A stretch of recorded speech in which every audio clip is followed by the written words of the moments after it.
My name is Dustin Lewis. I'm born and raised here in Lancaster, Pennsylvania. Been here all my life, and I currently live in East Petersburg. I've been here since 2007. I'm a co-owner of a local restaurant, Blazing J's, and I'm a supervisor at Arconic Milk Products. So life is a little hectic. You know, my schedule's busy, 12, 13-hour shifts at Arconic. So some of my days off were sprinkled in with, Blazing J's stuff. My wife, Heather, is at the restaurant full-time. So every day she's doing something. She's here early, whether it's cleaning the fryers like this morning. It's a lot of behind-the-scenes work. But as far as just trying to juggle personal life, we do the best we can. Growing up as a child, my biological father wasn't a part of my life, so that caused a lot of heartache. Just dealing with a lot of stuff with stepfathers, verbal, physical abuse, stuff like that. So it was a rough childhood. A lot of my childhood issues that kind of led up into adulthood. Also being a full-time parent to my son, Logan. I always believed like it was the purpose of mine to be a part of his life, and his biological father isn't a part of his life. So I always felt like we had that connection, something in common. Leading into his teenage years, there was a lot of rebellion. I think he was more acting out, just not having his father figure in his life and stuff like that. And I knew what that felt like because I was 30-something years old going through the same things myself. Watching him take a different path and not really trying to focus on the issues, just trying to kind of run from it. It really left me feeling hopeless when I felt like nothing I'm doing is actually making a difference in his life. The anxiety and the stress kind of crept up and, kind of hit me. One day I was at work, I felt like I was gonna pass out. I felt like I was having a heart attack. Heart started beating fast and I started to lose it. That was the beginning of my anxiety disorder, panic attacks. It's a scary place to be. It's like I had no control over my mind and body. So I was actually off work for 3 months, and that's when I started seeing a doctor and a counselor, and that's when the counselor recommended meditation. The meditation was very helpful. It's not fully the answer because it wasn't solving my problem. And at that point, I was truly broken. I was rock bottom. I had nowhere to go. And that's when I turned to Jesus. My meditation turned into prayer. I've always believed in God, but I never had a relationship with Jesus. As I started praying, I started noticing things changing from the inside out. It wasn't all at once, but it's just gradually as I leaned in more and I opened up more and I pursued more willingly with all I had, that's when things really changed because I started to put my trust in Jesus. Ultimately, that's what granted me peace. As the Lord is healing my heart and healing all my issues and my brokenness and my burdens from childhood even up till now, and I feel that love and forgiveness, I'm able to love and forgive other people. That's definitely helped me in that aspect with all my relationships with my son, my wife, at work relationships. Being a co-owner of a restaurant, it's very difficult. It's a lot of work behind the scenes. Sometimes it's a struggle because there's not time to decompress or actually just even absorb or process some of the things I'm going through. So that's where prayer really helps me. Just trying to let the Lord guide our steps. We started Blazing J's in 2019, and COVID started 3 months afterwards. So it was a rough time. Everybody remembers how scarce water was, toilet paper. So we actually ordered from our vendor because they still had massive stocks. And we actually just started giving out to the community, just trying to help the community in that hard times. I just looked as an opportunity to get back, whether it's financial, whether it's my time, just something to be able to make a positive difference in this world. We can all openly admit that we all want to be blessed, but it's also a blessing to be a blessing to somebody else. I think that's why we go through so much. The Lord, He puts us in this position where He can work on us so then He can work through us. So, we can benefit somebody else's life, and it's the greatest thing we can do. My name is Dustin Lewis, and I'm definitely a life changed by Christ.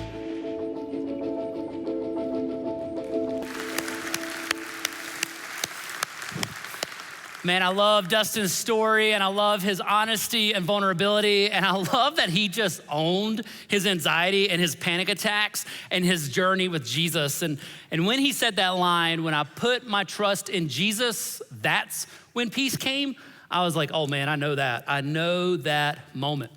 Man, if this is your first time ever at LCBC, special welcome to you, but also I just want you to know that this is a place that you can be honest.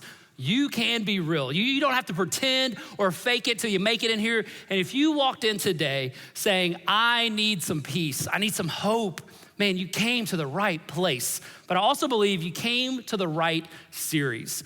Today we're kicking off a new series called The End, and we've been throwing in the tagline with that, the end is only the beginning. And if you're new to church or new to faith, you might be wondering, what in the world are we even talking about? So I gotta back up to last weekend, which was Easter, which was a really big deal for Christians. Easter is like the holiday for followers of Jesus, because if there is no Easter morning, then there is no Christian faith. Our entire faith system hinges on this simple fact that Jesus actually rose from the dead. And what's crazy, according to Peter Williams' book, Can We Trust the Gospels, which is an awesome book, by the way, if you enjoy reading those types of books, he said that we have more documentation on Jesus' life, death, and resurrection than we do of some Roman emperors living. Like, it is more documented that Jesus is who he said he was than some Roman emperors. We have countless stories of folks who witnessed Jesus' life, death, and resurrection, and those folks believed that through their execution for believing that. People believe that dearly for their entire life. So since what appeared to be the end of Jesus' life is actually just the beginning, we gotta ask, what's he up to? Like, what's he been doing for the last 2,000 years? What's to come because he rose again? I mean, are we just in this weird holding pattern where we're just kind of spinning around the globe waiting till we use it all up?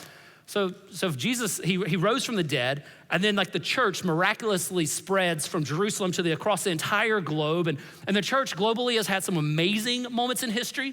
And as we all know, the church has also had some pretty screwed up moments in history. But what's amazing about the church is they keep following Jesus. He keeps reforming the church, bringing it back to the original heartbeat of what it was supposed to all be about. And then somehow from generation to generation, this amazing message of hope and redemption and love and grace is passed on. So Jesus rose from the dead. And then he's been working through followers of Jesus ever since then to see countless of lives be saved, changed, and transformed. But what's coming? What's he up to? What's next? Do we do this till eternity comes? Or do we do this until someone pushes the wrong button and we fire a nuke and then someone else fires a nuke and then we mutually destroy the planet? Do we do this until we pollute life off the planet? I'm in a fun season at my house. My oldest son discovered the Marvel universe.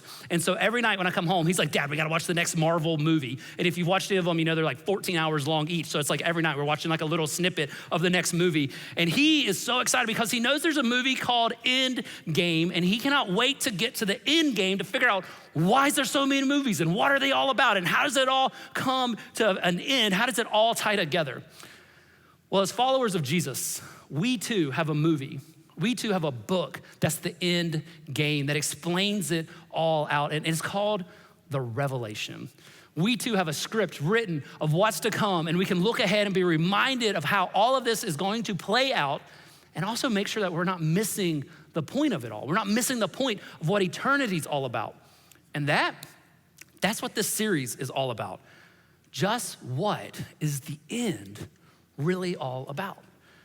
Just as we started with Dustin and him being super honest and vulnerable at his journey, I just need a moment to be super honest and vulnerable about my own journey and this topic. And I need to set some ground rules about this series, because I don't know if you've ever been around people who like to talk about the end of times, but sometimes they get really, really, really weird. And I'm gonna try to hopefully save you from getting weird and your friends thinking you're strange. And I also need to keep the conversation for us kosher and on point. And so what I need you to know is for me, this topic as a kid was terrifying, like absolutely terrifying, scared the mess out of me. Was anyone else scared of the end of times as a kid? Anyone else like get terrified whenever the preacher started preaching about what's to come and you're like, oh my goodness, what's coming? So like for me, every time someone started talking about this, I'm kind of like, oh no, I don't want to talk about this, because internally inside of me is like 10-year-old little Matt kicking and screaming and saying, no, please, anything. Let's watch golf instead of this. We'll even watch NASCAR, like something other than this conversation right now, please, no.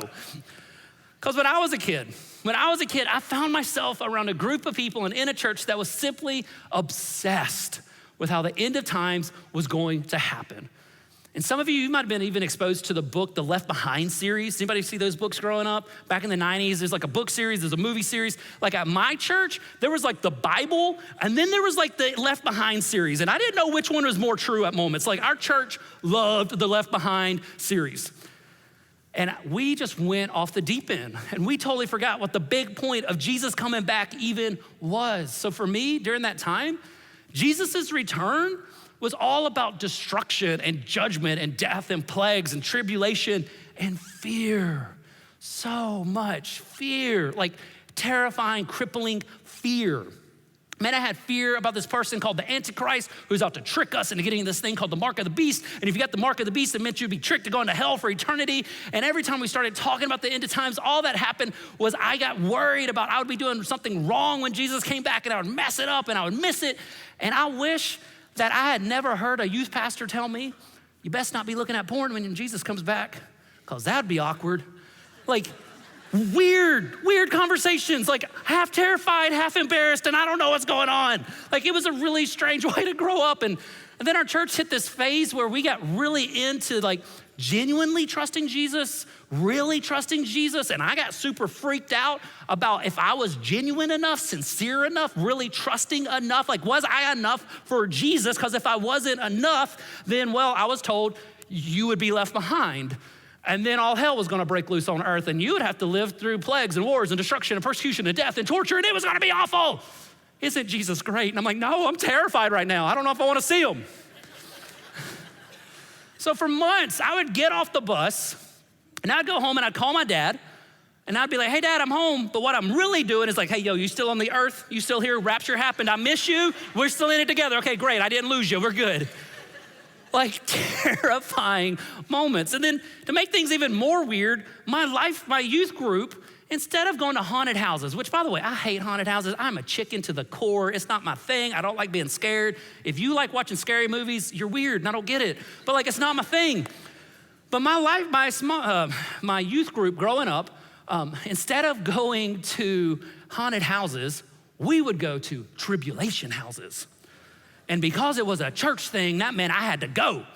Guys, it was a haunted house full of all the horrors of how the end of time was gonna end, and you had to avoid the mark of the beast and the Antichrist, and if you didn't make it out, you'd be tricked into hell for eternity, and it was terrifying, and I hated it. My childhood and this topic is not good. I prefer to refer to it as trauma. Like, it is not something I enjoy. And when I hear people talking about walking away from their childhood faith because it got weird and judgy and like all about gloom and doom, I'm like, I get it. Like, I almost walked away from all of it because how people made this topic weird. They made it all about fear and judgment. And so I just want to set some ground rules. Ground rules for how we as a church need to talk about this. And I want to set these rules because they're for you, but they're also for all of your kids. Because I'm not 10 years old anymore, but my son is. And I want my son to love Jesus as much as I do. And I don't want him to have to work through the fear of Jesus because of how we talk about this. So we all good? So here's the first rule. The first rule with this whole topic is if we have to care more that Jesus is coming back than how he comes back. We gotta care more that Jesus is coming back than how he's coming back. If you care more, obsess more, focus more on how and when Jesus is coming than the hope that he's coming, then you've missed the entire point of why he's coming. Let me say that one more time just to make sure we all catch it. If you care more, obsess more, focus more on how and when Jesus is coming back than on the hope that he's coming back, you've missed the entire point of why he's coming back.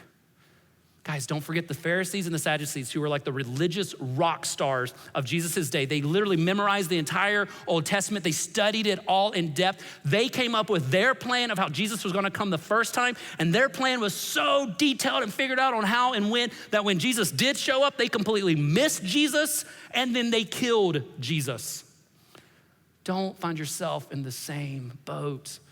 Be careful on how much you get wrapped around how and when. Second rule, this is a big one for me. We are saved by grace, not by something we do. We are saved by grace, not by something we do. Man, don't forget our eternity is not decided because we cracked some code, avoided some trick, voted correctly, did or did not get a vaccine, but because we are clinging to Jesus. We are saved by grace, not our observation skills. We are saved by grace, not our code cracking skills. We are saved by grace, not because we avoided something or figured out something. We're saved by grace. Third and last rule. We are told to judge a tree by its fruit. We are told to judge a tree by its fruit. Luke 6:43-44 says, a good tree can't produce bad fruit, and a bad tree can't produce good fruit. A tree is identified by its fruit. And then we're told what's the fruit of hanging out with Jesus? What's the byproduct for those who are close to Jesus? In Galatians 5, we're told that fruit is love, joy, peace, patience, kindness, goodness, faithfulness, gentleness, and self-control. We're told by the writer John, who writes the book of Revelation. We're told in 1 John chapter 4, we said, we know how much God loves us, and we have put our trust in him. God is love, and all who live in love live in God, and God lives in them. And as we live in God, our love grows more perfect. We will not be afraid on the day of judgment. Let me read that again. The guy who wrote the book of Revelation, he says, we will not be afraid on the day of judgment, but we can face him with confidence because we live like Jesus here in this world. Such love has no fear because perfect love expels all fear. So, we are told to judge a tree by its fruit.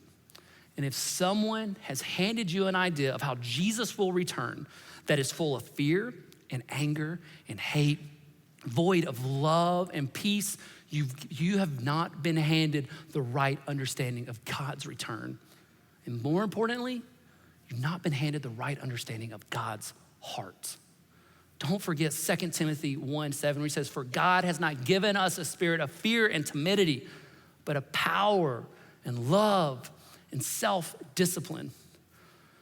So today I want to invite anyone who may have been taught to think about the end of time from a place of fear and control and getting the timelines right and not missing the signs, to take a deep breath and to join me in asking Jesus to give us a fresh perspective, to be able to see him with fresh eyes, to be reminded of what matters most, of what we actually know to be true, and to not miss the hope and joy and peace that his return promises.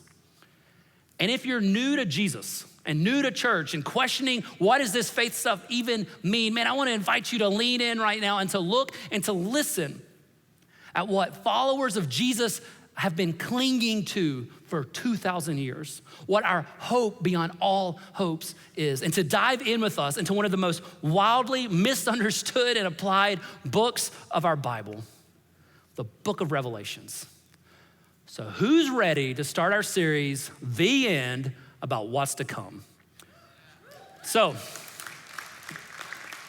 leading into this series, as you can tell, I got a little bit of baggage, I got a little fear, I got a little bit of anxiety, and I've had to work through some stuff to be able to come back to what is Jesus actually doing in the book of Revelations. And I've actually discovered it is a beautiful book. It is an amazing book. It's a freeing book. And someone actually handed me a book that helped me re-understand what Revelations is all about. And it's this great book. It's called Discipleship on the Edge, an expository journey through the book of Revelations. So if you like reading those things, it's a killer book. It's super readable, and I cannot tell you how much I have loved reading this. And if you're interested, you can totally jump in and read some of this with. But I love how the author reminds us what this book is actually about. Here's how he starts out. He says, the title is not The Revelations, plural, although there's a series of dramatic revelations. The title is not Revelation, singular, although it does contain one long sustained revelation. The title is actually the revelation of Jesus Christ, which could literally be written the apocalypse. Now, the apocalypse today means something terrible is about to happen. Sadly, we speak of storms and natural disasters as being of apocalyptic proportions. But for a first century person reading this, the word apocalypse had a more inviting meaning, something that would immediately impact the way they lived 24/7. Apocalypse simply meant the unveiling or opening up, the lifting of a cover off a box or pulling the curtain back in the theater. More dramatically, it meant a breaking through. The title is the lifting off the cover, the pulling back of the curtain, the opening up, the breaking through of Jesus Christ. And that is great news. This was actually amazing news for the 7 churches that the writer John is writing to, that he's addressing this letter to, but it's also amazing news for us today. And I love the author's reminder and challenge to remember who John was. The writer that is writing this, he was a prophet, he was a seer, he was having this apocalyptic vision, but first and foremost, he was a pastor who was wanting to help people he knew and loved deeply be able to fully follow Jesus. And he wanted to help them, and he wants to help us overcome all the trials and trouble and junk that we're facing in this life. See, John's vision of what's to come, of pulling back the curtain, of showing how Jesus is breaking through into this world matters because he's trying to tell people he loves, people like us, that things are not as they seem. That what we feel matters most in this life, what we feel like is overwhelming, what we feel like is the end of us, what we feel like is the death of our faith, that's not the full picture. But when we pull back the curtain and we're reminded of what Jesus is doing, what he has done, and what he really is, well then that revelation reframes everything in this life. I got a friend who I was talking about the start of the series with, and he's like an Old Testament scholar, and I just love how he thinks. And he reminded me that every time in scripture that there is an apocalyptic literature that's written like this, it's always written to a specific group of people in extreme circumstances. We have another portion of apocalyptic literature in the Old Testament by this guy, Daniel. And Daniel is actually writing to a people who had been drugged from their home, forced into slavery, forced to worship foreign gods. And they had just heard that their beloved temple back in Jerusalem had just been destroyed. And they're on the brink of destruction and despair. And they're about to give up. And Daniel has this apocalyptic message of hope for them, of how God will break through into their toughest of situations. And John writing Revelation is writing oddly almost to the exact same situation, people in the exact same boat. See, here's a little bit of history about what is happening in the world at the time that John is writing this, what's happening to the church. There's this emperor Nero, and he starts persecuting Christians in about 65 AD. And then in 67 AD, a new emperor comes in, Vespasian, and he kind of amplifies things. He kind of takes it up a notch. Then in 70 AD, things keep getting worse, and all of Jerusalem is destroyed, like decimated. Temple to all the way toppled to the ground, city burned to ashes. It is horrible. 2 of the pillars of their faith, Peter and Paul, are crucified that same year, and Timothy is believed to be murdered. Timothy was one of the first pastors who people loved. It was murdered. Then in 92, a couple of years later, things get even more worse as Domitian, I don't know how to say his name, and I keep wanting to say Dalmatian, and I don't know how to say it, like Domitian, some of you guys can correct me.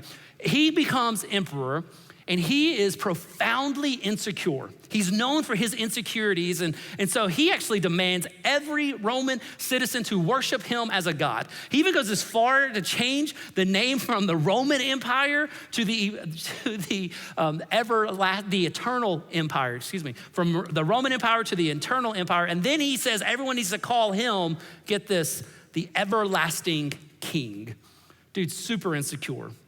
And he's trying to drive worship of him. And so he even goes as far to insist that every Roman citizen go to the temple, take a pinch of incense and throw it in the fire and declare Caesar is Lord. Now to most Roman citizens who are polytheistic, they have multiple gods they believe in, this isn't a real big deal. Like, what's one more throwing in the pinch of the fire to say, hey, Caesar's Lord, no big deal. But for John, a follower of Jesus who said, I am the way, the truth, and the life, who said there's no other way to the Father except through me. Like, John is a monotheistic. It is all about Jesus. Christians are monotheistic. It's all about Jesus. It's one God. Like, this was a really, really big deal. Like, we just don't get to add other gods to our religion. And so John is like, hey, I can't do that. So for his faithfulness to Jesus, and refusing to throw some incense in the fire and say, Caesar is Lord, he is now deemed an enemy of the state, and he is shipped off to this prison island called Patmos. Think Alcatraz out in San Francisco. Like, he's shipped off to this island. It's 10 miles off the modern coast of Turkey, and he is told now as a prisoner, he has to work the rock quarries. And it is from here that John is believed to have written this apocalyptic message in 96 AD. So elderly Pastor John, as he watches all of his churches go through this persecution and pain and hurt and being forced to worship an emperor as a god, from that place, watching that on a wet, dreary island, imprisoned for his faith, he has this apocalyptic encounter with Jesus. This lifting of the cover, the pulling back of the curtain, this breaking through of Jesus into his darkest of moments. And it's from this place of misery that Jesus breaks in, and John writes us about what Jesus is really doing in the world. Now, side note, John's in prison. And one of the things that I've grown to love about this book is how Jesus speaks to him in this book through this apocalyptic literature, is this wild imagery, these big pictures, this visually rich metaphors. And I think it's beautiful what God did, because I thought that was weird for a long time. But what I'm realizing is, if John had written another normal letter like the rest of the New Testament, all the prison guards would have censored it and edited it, and it had never made it to the island. But because he wrote it in an apocalyptic imagery, in this wild imagery, the Roman guards, they looked at it and they said, dude, this guy's crazy. He's an elderly man in distress. And they shipped it off, saying this will just prove that he's crazy. But to the churches that read it, they knew how to interpret it. They knew how to read it. They knew what those images made sense. And so I've actually grown to love this book. And I'm being reminded that this lifting of the cover, this pulling back of the curtain, this breaking through of Jesus Christ was written to a people, to a church that was just about to give up, that was just about to give in, to just about to say, maybe my faith in Jesus isn't all it's cracked up to be. Maybe it's not really worth it. And John reminds them through this profound imagery that Jesus is who he says he is. He is the one in control. He is the one we can hope in and trust in. So, do you feel like one of those churches today? Does your life feel like it's a little bit hopeless right now? Do you feel overwhelmed by the pressures around you? Do you feel like society is pushing you to just give in, to just give up, to just lose hope, to just lose faith, to just retaliate with revenge and hate? Are you here today desperate for hope, for a lifeline? If so, this letter is for you. This whole series is for you. John is writing to people, to a church, is saying, don't lose hope. Because guess what? In the end, what's really happening is Jesus wins. Jesus restores. Jesus makes all things new. So don't give up. And over the next few weeks, we're going to be talking more about what John sees and how it's truly amazing news. But today, man, just listen to the promise in these opening lines written from a pastor who's watching his church, who he loves, face impossible situations. John says, this is the revelation from Jesus Christ, which God gave him to show the servants the events that must soon take place. He sent an angel to present this revelation to the servant John, who faithfully reported everything he saw. This is his report of the word of God and the testimony of Jesus Christ. God blesses the one who reads the word of this prophecy to the church, and he blesses all who listen to its message and obey what it says, for the time is near. And what is this message that blesses us? Man, I love how Daryl says this. He says, John is telling us we are having a hard time trusting and obeying Jesus Christ in our life because we are not listening and looking. Correction, we are listening and looking.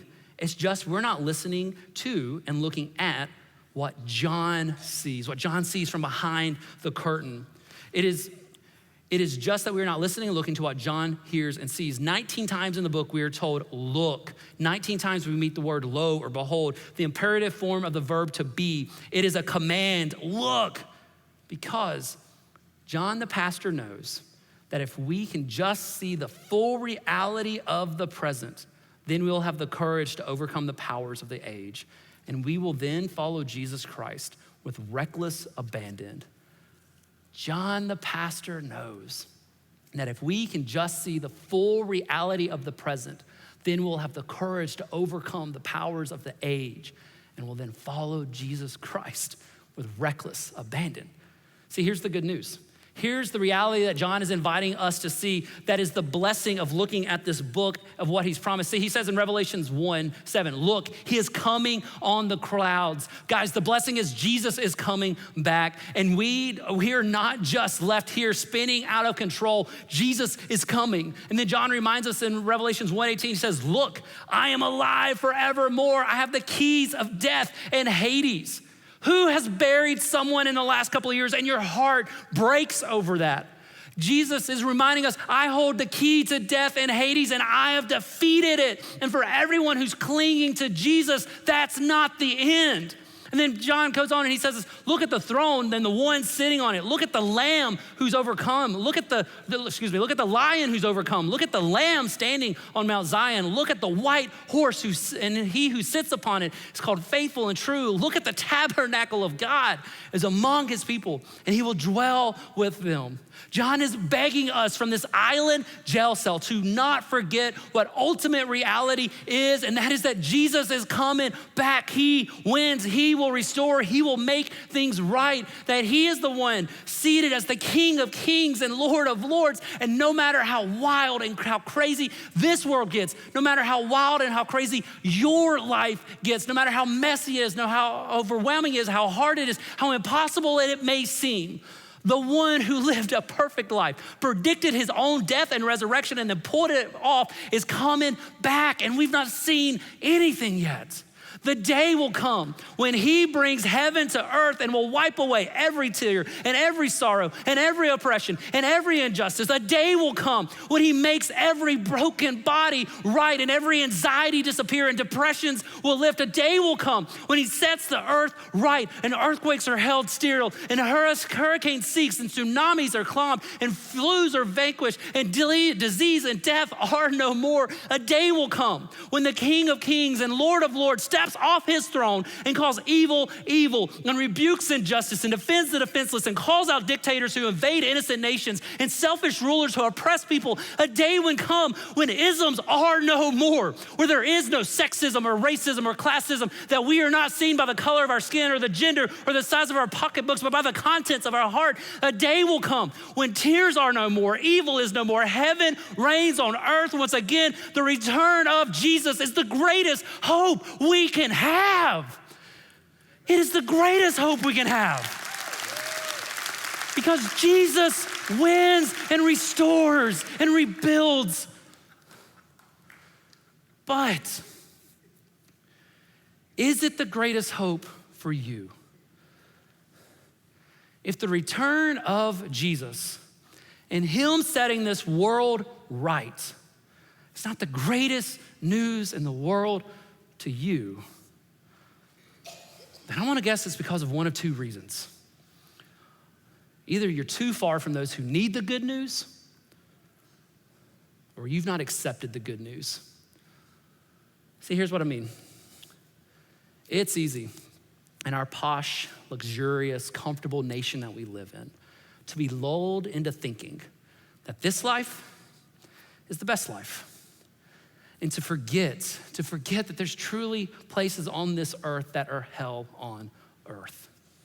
That there's places on this earth that are desperately in need of a king to step in and to make it right.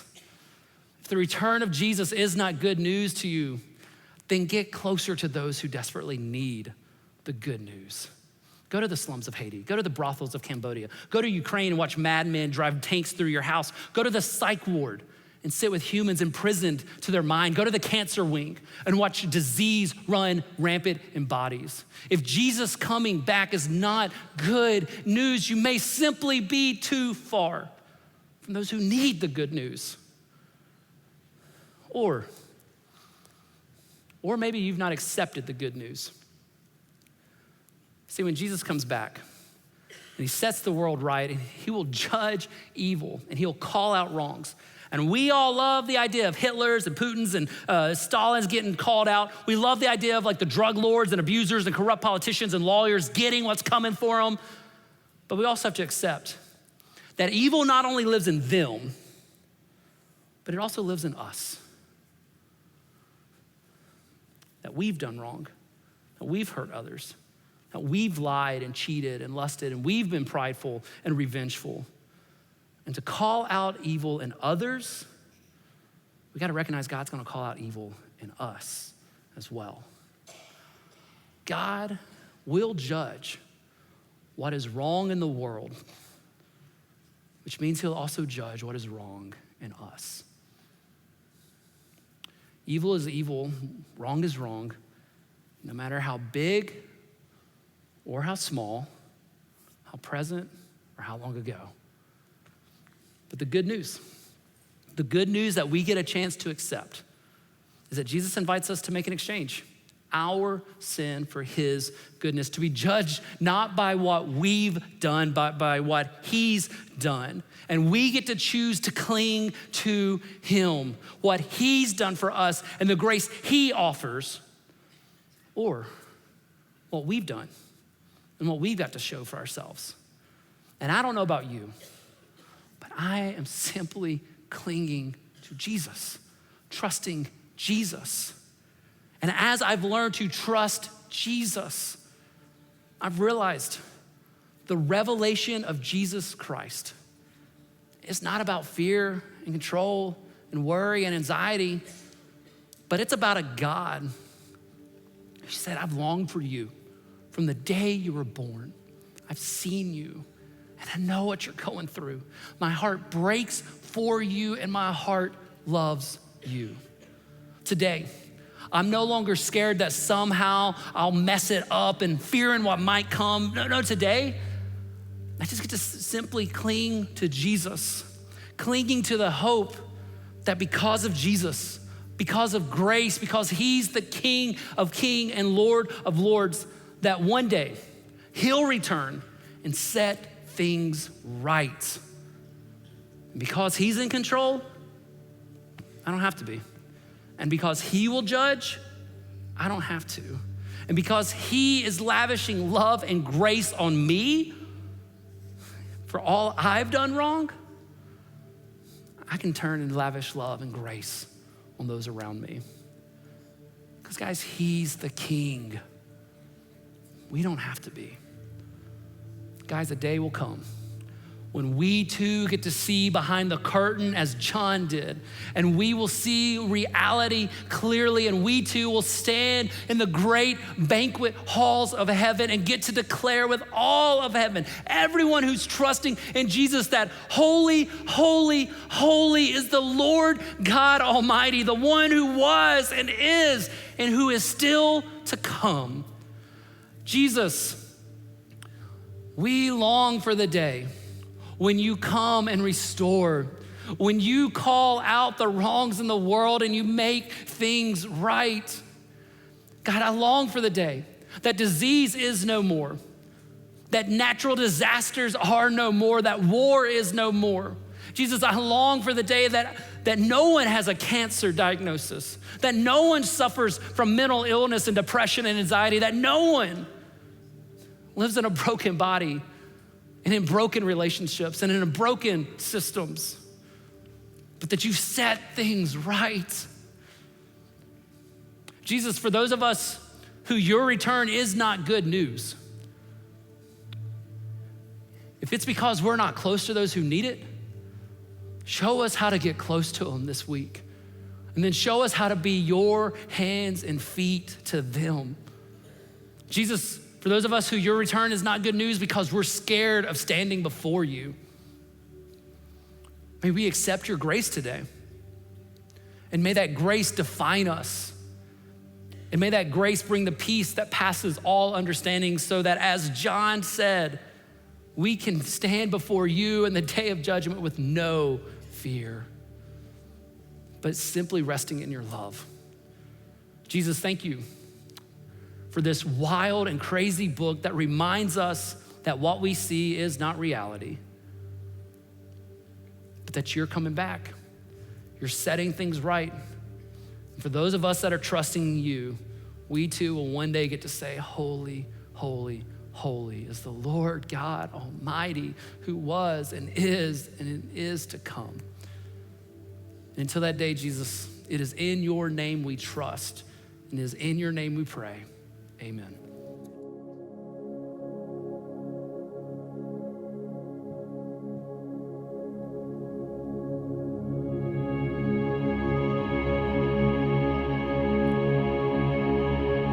How I long to breathe the air of heaven, where pain is gone and mercy fills the streets, to look upon the one who bled to save me and walk with him for all eternity.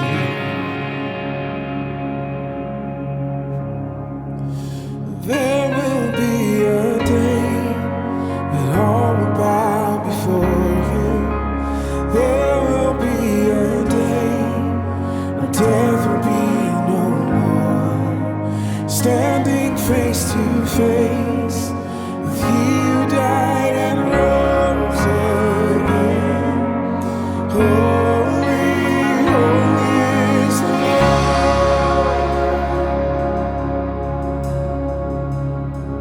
In every prayer we prayed in desperation, the songs of faith we sang through doubt and fear. But in the end, we'll see that it was worth it when he returns and wipes away our tears. There will be a day when all will bow before him. There will be a day when death will be no more. Standing face to face with he who died and rose again. Holy, holy is the Lord.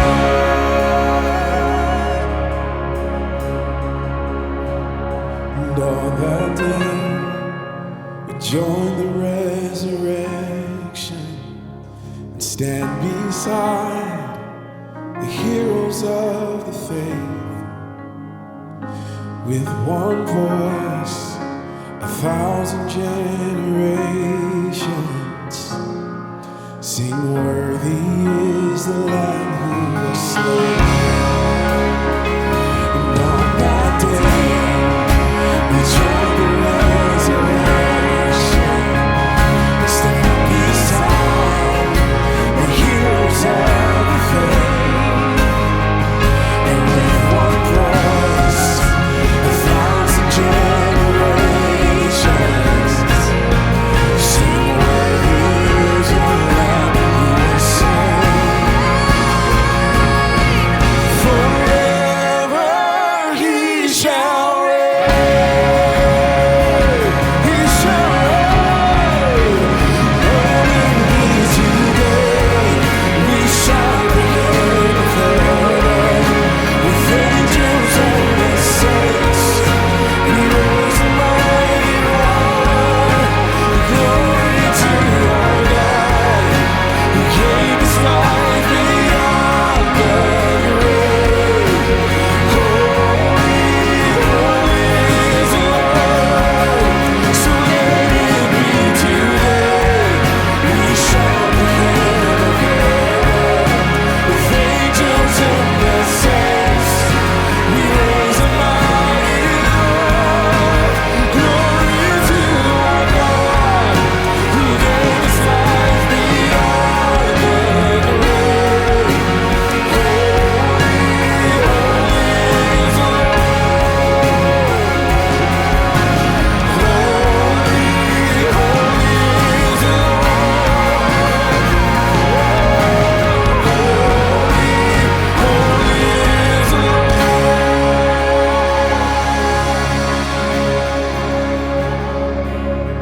Guys, the end is only the beginning. And one day, what really is will be revealed. Man, I never thought I'd stand in church and say this, but I am so excited to spend the rest of this series looking at the revelation of Jesus Christ, the King of Kings and Lord of Lords. Man, if you want to pray with anyone in any of our rooms, come on down to the front. We got folks on the left-hand side. And if you're online, drop a prayer request on the website or the app anytime this week. And if you've never accepted the good news of Jesus, why not today? Why not right now? LCBC, may the Lord bless and protect you. May the Lord smile on you and be gracious to you. May the Lord show you his favor and give you his peace. Thanks for being here. We love you guys. We'll see you next week.